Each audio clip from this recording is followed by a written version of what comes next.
Best varicose wines చికిత్సనే పొందండి. నొప్పి లేని చికిత్స కోసం సంప్రదించండి ఎబిస్ హాస్పిటల్. నమస్తే రమగారు. నమస్తే జయ. రమగారు, ఇంట్లో మనం రకరకాల వస్తువులు రకరకాల ప్రదేశాల్లో పెట్టుకుంటాం. కానీ కొన్ని వస్తువులకు మాత్రం ప్రత్యేకించి పలానా వైపే ఒక దిక్కునే పెట్టాలి, పలానా దిక్కునే పెట్టాలి అనేది ఒక సాంప్రదాయంగా వస్తూ ఉంది. మనం కొంతమంది ఫాలో అవుతారు, కొంతమంది ఫాలో అవరు. కానీ ఈ వస్తువులు పెట్టుకునేటప్పుడు ఒకలాంటి భయం ఉంటుందండి కొంతమందికి. అంటే సరైన దిక్కును పెట్టకపోతే ఏదన్నా జరుగుతుందేమో, మంచి రాదేమో, చెడు వస్తుందేమో, దానివల్ల కీడు ఉంటుందేమో అనే ఒక అనుమానం ఉంటుంది. వీటిల్లో బీరువా ప్రధానమైంది. ఎందుకంటే మనకు లక్ష్మీదేవి కదా, ఇంట్లో మనం ప్రతి వస్తువుని, విలువైన వస్తువులను దాచుకునేది అందులోనే. కాబట్టి దీన్ని అసలు ఏ దిక్కున పెట్టాలి, ఏ దిక్కున పెడితే మంచిగా ఉంటుంది అనేది ఒక అనుమానం. జనరల్గా ఏంటంటే తూర్పు పడమరలు ఉత్తర దక్షిణాలు క్లియర్గా ఎవరికైనా తెలిసినవే. ఎవరైనా పాటించవలసినవి సాధారణ నియమాలు ఏంటంటే ఈశాన్యంలో బరువు పెట్టకూడదు, అది భగవత్ స్థానం, అక్కడ పూజ గది పెట్టుకోవాలి. ఆగ్నేయంలో బీరువాలు దేవుడు పెట్టుకోకూడదు, ఆగ్నేయంలో వంట చేసుకోవాలి. నైరుతిలో బరువు ఉంచాలి. ఈశాన్యంలో ఈశాన్యం కాదు, వాయవ్యంలో పిల్లల బెడ్రూములు ఉండాలి. ఇది సాధారణంగా చెప్పుకునేది. తూర్పుకి బరువు పెట్టకూడదు, తూర్పు గోడను తెచ్చి బరువులు పెట్టకూడదు. ఇవి పెద్ద వాస్తు సిద్ధాంతులుగా అందరూ చెప్పి మనం విని మనకి తెలిసిపోయిన సంగతులు. అవునండి. మామూలుగా ఒక ఇల్లు, కొత్త ఇల్లు తీసుకుంటే తూర్పు వాకిలు ఉందా లేదా, అది ఏదో ఐమూలగా లేకుండా కొద్దిగా నలచదరంగా సరిగ్గా ఉందా లేదా అని సాధారణంగా చూస్తాం. ఇప్పుడు నువ్వు అడిగిన బీరువా సంగతి, ఇది నేను పర్ఫెక్ట్గా చెప్పగలనా లేదా నాకు కూడా తెలియదు, నా ఉద్దేశం చెప్తా. ఇప్పుడు ఒక డబల్ బెడ్రూమ్ ఇల్లు, ఓ భార్య భర్త, ఇద్దరో ముగ్గురో పిల్లలు ఉన్నారు. జనరల్గా నైరుతిలో ఉన్నది బెడ్రూమ్కి వాడుకోవాలి. నైరుతి రూము ఇంటి పెద్ద యొక్క, ఎవరైతే సంపాదన పరుడో, ఎవరి వల్ల ఇల్లు నడుస్తుందో, గృహ పెద్ద యొక్క కాపురం, సంసారం అందులో ఉండాలి. భార్యాభర్తలు ఉండే రూము, మాస్టర్ బెడ్రూమ్ నైరుతిలో పెడతారు. ఇప్పుడు నైరుతిలో పెట్టినప్పుడు నైరుతిలో బరువు ఉండాలి. ఎందుకంటే నైరుతి దిక్కున నివృత్తి అనే ఒక రాక్షసుడి ఆధిపత్యం నడుస్తుంది. అక్కడ తేలికపాటి వస్తువులు పెట్టినా, ఖాళీగా ఉంచినా వాడు నిద్రలేచి సంసారంలో గొడవలు రేపుతాడని సాధారణ జనరల్గా చెప్పుకునే మాట. నైరుతిలో బరువు పెట్టాలి. ఇప్పుడు ఇంటి పెద్ద అయిన భర్త, ఎవరైతే సంపాదన పరుడో, ఆయన నైరుతి బెడ్రూమ్లో, భార్య భర్త తలపేసుకుని గదిలో ఉంటారు. వేసుకోకపోయినా గదిలో ఉంటారనుకో. ఇప్పుడు వాళ్ళు ఎక్కడుంటారో బీరువాలు ఆ గదిలోనే పెట్టుకోవాలి. బీరువాలో ఏం పెడతాం మనం సాధారణంగా? మనం ఇంటికి సంబంధించిన డాక్యుమెంట్స్, మనం ఎక్కడైనా కొనుక్కున్న వాటి డాక్యుమెంట్స్, బ్యాంక్ డాక్యుమెంట్స్, బ్యాంక్ పేపర్లు, పాస్బుక్లు, చెక్ బుక్లు, క్రెడిట్ కార్డుల తాలూకు నెంబర్లు ఉంటాయి అవి, అవునా? తర్వాత వెండి, బంగారము, డబ్బు, ఇవన్నీ బీరువాలో పెడతాం. ఇప్పుడు బీరువాని హాల్లో పెట్టగలమా? పెట్టలేము. పిల్లల బెడ్రూమ్లో పెట్టచ్చా? అన్సేఫ్ కదా. మూడోది ఒక రూమ్ ఉంది మనకి ఎక్స్ట్రా, గెస్ట్ రూమ్. ఎవరైనా చుట్టాలు వచ్చినప్పుడు, మన అమ్మ నాన్న, వాళ్ళమ్మ నాన్న వచ్చినప్పుడు, ఫ్రెండ్స్ వచ్చినప్పుడు, పిల్లల ఫ్రెండ్స్ వచ్చినప్పుడు, అనుకోని అతిథులు వచ్చినప్పుడు గెస్ట్ రూమ్ ఇస్తావు. నువ్వు వాడని గెస్ట్ రూమ్ కానీ, పిల్లలు పడుకోవడానికి యూజ్ అయ్యే పిల్లల రూమ్లో కానీ డబ్బు, బంగారం, నగలు, డాక్యుమెంట్స్ పెట్టకూడదు. ఇది సాధారణ ఖచ్చితమైన నియమం. మనం ఎక్కడుంటామో సేఫ్ సైడ్ కోసం మన దగ్గరే పెట్టుకోవాలి. దిక్కు ఎట్లా ఉండాలంటే నైరుతిలోనే పెట్టాలి, అంతే. ఇప్పుడు ఆ నైరుతి మనం ఒక గదిలో ఉంటే, మనకు ఆ గదిలో నైరుతిలో బాత్రూమ్ ఉంటే ఏం చేయాలి? నైరుతిలో ఆల్రెడీ అల్మర్ ఉంటే ఏం చేయాలి? అక్కడ ఖాళీ లేదు బీరువా పెట్టడానికి ఏం చేయాలి? వందల ప్రశ్నలు. అవునండి, ఎన్నో ప్రశ్నలు. మన ఇంటిని బట్టి కదా వాస్తు. అక్కడ కుదరలేదు, అప్పుడు ఈ బీరువా ఏం చేసుకోవాలి అని బెంగెట్టుకుంటాం మనం. చాలా బెంగగా ఉంటుంది. అప్పుడు ఏం చేస్తాము? మనకున్న అవకాశాన్ని బట్టి నైరుతి రూమ్లో, మాస్టర్ బెడ్రూమ్ ఏదైతే ఉందో అక్కడే డబ్బులు పెట్టుకోవాలి. నైరుతిలో బీరువా ఉంచాలి అని ఎంతమంది పెద్దవాళ్ళు చెప్తారో. కాకపోతే ఈ మధ్య నేను ఇంకొక చోట ఏం చదివానంటే, నైరుతిలో పెట్టిన డబ్బు మనకు అక్కడికి రాదు, ప్రవాహంలాగా పోతుంది. నైరుతిలో డబ్బులు పెట్టకూడదు. బీరువా పెట్టండి కానీ డబ్బులు పెట్టకండి. అది ఎలా కుదురుతుంది? అన్నం తినండి కానీ మింగకండి, ఇలాగా ఉంటుంది. అలా ఎలా చేస్తాం? అది సాధ్యం కాదు. అందుకని ఏం చేయొచ్చు? ఆ నైరుతిలో పెట్టుకున్న బీరువాని ఉత్తరం వైపుకి ఉండేలాగా పెట్టుకోవచ్చు. ఉత్తరం వైపుకి చూసేలాగా పెట్టచ్చు. నైరుతి దిక్కునే ఉత్తరం వైపు చూసేలాగా బీరువా ఉత్తరం వైపుకి చూసేలాగా పెట్టుకోవచ్చు. చిన్న చిన్న తేడాలతోటి ఉత్తరపు మధ్యలో, ఉత్తర దిక్కుకి మధ్యలో ఉండేలాగా కూడా బీరువా పెట్టుకోవాలి. డబ్బులు, బీరువా అంటే బరువైన వస్తువు. సాధారణంగా ఇనప ఉంటాయి ఎవరింట్లో అయినా బీరువా కదా. ఒకవేళ అక్కడ మీకు సాధ్యపడలేదు, అసలు మీకు బీరువాయే లేదు, అప్పుడు ఆ పక్కన ఉన్న అల్మర్లో ఉత్తరం వైపు ఉన్న దాన్ని పెట్టుకుంటే కనుక ధనం ప్రవాహంగా వస్తుందని చెప్తారు. ప్రవాహంగా ఎలా వస్తుంది? మనకి ఎంత సంపాదన ఉంటే అంతే వస్తుంది. ఇవన్నీ మాటలే. ఎక్కడికైనా ఊడి పడిపోవు డబ్బులు, సంపాదిస్తే వస్తుంది. ఆ సంపాదన వేగం ఇంకొంచెం పెరుగుతుంది.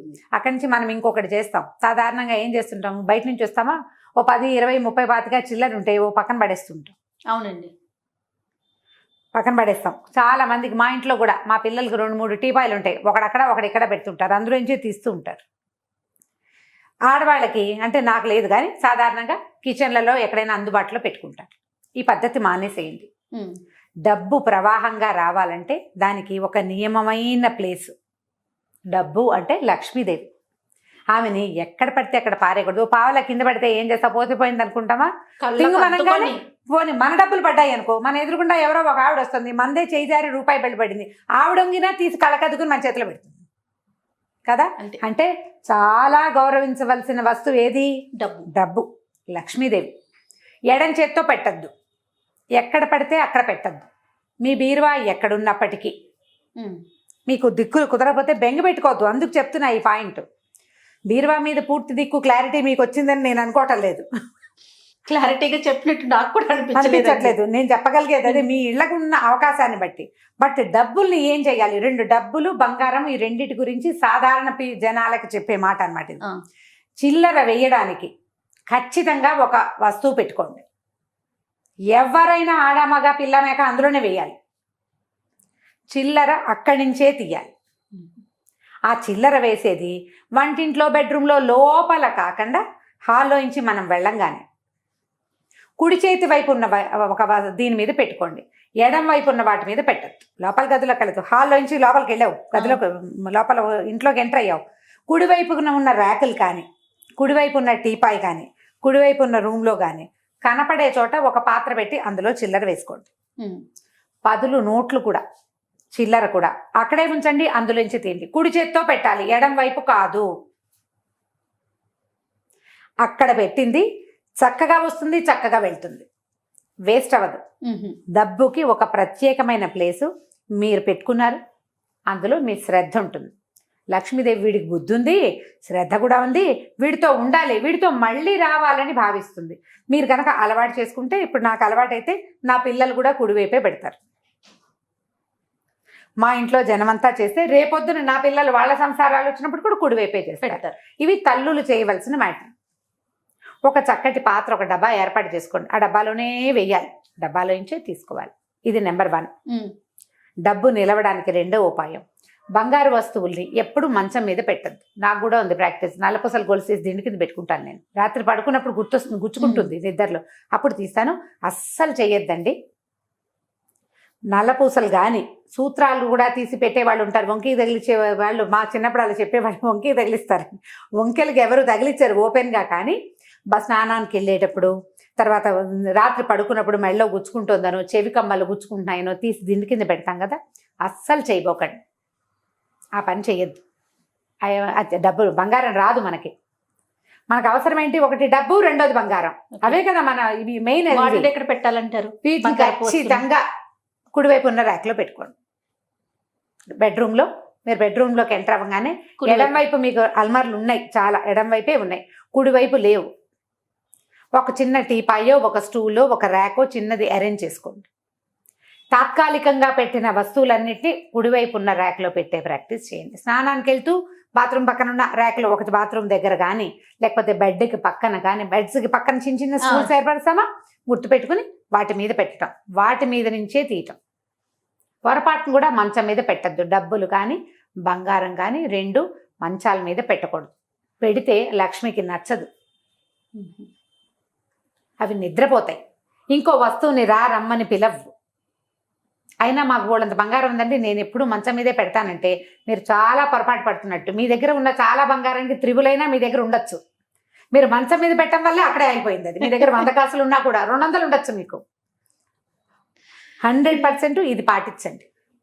ఈ రకమైన పాటింపు వల్ల మీ బీరువా నైరుతిలో ఉండి మీరు ఉత్తరం వైపుకి పెట్టుకోలేక మీకు కుదరకపోయినా కూడా ఈ డబ్బుని గౌరవించే ఈ విధానం వల్ల మీ దగ్గరికి డబ్బు, బంగారము ఖచ్చితంగా వస్తాయి. నియమంగా చేయాలి. దేనితోటైనా మనకి ప్రత్యేకమైన వస్తువుల్ని నియమబద్ధంగా ఉంచుకోవాలి. అంతే కదా. ఇప్పుడు బీరువా మీ ఇంట్లో ఉన్న వాస్తు ప్రకారం మీ వాస్తు సిద్ధాంతం అడిగి రమారావు గారు చెప్పారండి అని మాత్రం అడగండి. ఖచ్చితంగా మీకేం కావాలో మీ ఇంట్లో మీరు ఎలా పెట్టుకోవాలో మీరు నమ్మే ఒక పెద్దవారిని ఒకరిని కనుక్కొని ప్రతి ఇంట్లోనూ దాన్నే పాటించేందుకు అవకాశం ఉంటే సరే, లేకపోతే కొత్త ఇంట్లో మారేం అక్కడ అవకాశం ఉంది, మళ్ళీ ఒకసారి కనుక్కోండి. మళ్ళీ ఒకసారి అడగండి. బీరువా మాత్రం నైరుతిలోనే ఉండాలి, ఎందుకంటే నైరుతిలో బరువు ఉండాలి, ఇనప వస్తువు ఉండాలి, అదొక మూలగా ఉంటుంది కాబట్టి అక్కడ బీరువాలు పెట్టుకోండి. డబ్బులు ఎటు పెట్టాలి ఏమిటి అనేది మాత్రం మీకు అనుమానం ఉంటే ఖచ్చితంగా అడగండి. నేను ఇదే చెప్పదలుచుకున్నా. మీరు ఇప్పుడు ధర్మ సందేహాలు చెప్పమని అడిగారు కదా, నన్ను అడిగితే ఇలాంటి ఆన్సర్లు వస్తాయి. ఇది ధర్మ సందేహం కాదు రమ్మగారు, జనరల్ గా వచ్చే డౌట్ ఇది. అలాగా ఇప్పుడు ఇది ధర్మ సందేహం క్వశ్చన్స్ కింద ఇచ్చారు నాకు లైన్. రైట్, ధర్మ సందేహమే ఇదే కదా. ధర్మం ఏం చెయ్యాలి అని డౌట్ రావటమే ధర్మ సందేహం చెయ్య. తప్పకుండా అంతే కదా. మీ అభిప్రాయం తెలుసుకోవటం అంటే అదే కావాలి మాకు. ఓకే రమ్మగారు, నమస్తే అండి. నమస్తే చెయ్య.